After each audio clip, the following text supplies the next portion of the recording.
In the village of Okunwo, the most feared sound was the beating of the Ikoro drum, for it meant another widow was about to face the 7 days.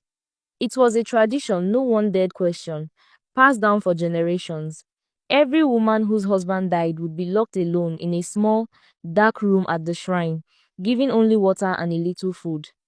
If she came out alive after 7 days, she was innocent. If she died, it meant she had killed her husband. Many had died, some survived, but never the same. It was a custom Simi had always hated. She had spoken against it many times, but never too loudly, for such talk could earn a person trouble. She believed no one should be treated like that, and she never thought she would be the one to wear the white wrapper. Simi loved her husband, Ade, with all her heart. He was a kind man, never raising his voice at her. Together, they had built a quiet life, raising their 2 children, Kola, 6 years old, and little Ayo, 5 years old. Ade was strong and full of life. He often carried the children on his shoulders, making them squeal with laughter. And he told Simi she was the best part of his world. But one morning, Ade woke with a strange weakness in his limbs. His forehead burned hot, his breathing shallow.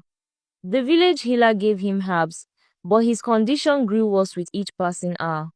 Simi stayed by his side, sponging his skin, begging him to eat. His lips were dry, his eyes glassy. She prayed silently that the sickness would pass as quickly as it had come. By evening, his body began to shake. He held her hand tightly, as though he knew his time was near. Before dawn, Ade was gone. The sound that left Simi's mouth was unlike any cry she had ever made. It tore through the walls and reached the ears of the neighbors. Moments later, the drum began to beat in the distance. The sound filled her with dread. She knew what it meant. Her mother rushed in and wrapped her arms around her, but the old woman's voice was trembling as she whispered for Simi to submit to the ritual. If she refused, the elders could punish her family. Simi thought of her children and the danger they would face. Her heart felt like it was breaking all over again as she agreed. On the morning of the ritual, she tied the white mourning wrapper around her waist. Her children clung to her legs, their eyes wide and wet. She kissed them and promised silently in her heart that she would return. The villagers walked behind her to the shrine, the air heavy with judgment and curiosity. The room was smaller than she imagined, the mud walls cold and the air thick. A clay pot of water stood in the corner. The heavy wooden door closed behind her with a dull thud.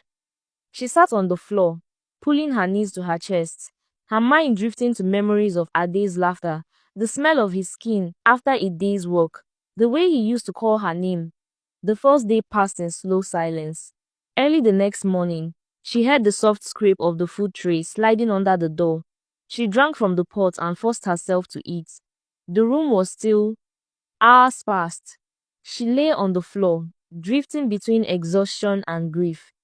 Then, on the second night, something changed. The door that was never supposed to open until the 7th day began to creak. Slowly, quietly. The sound was faint, but in the suffocating darkness, it was louder than her heartbeat. Simi froze.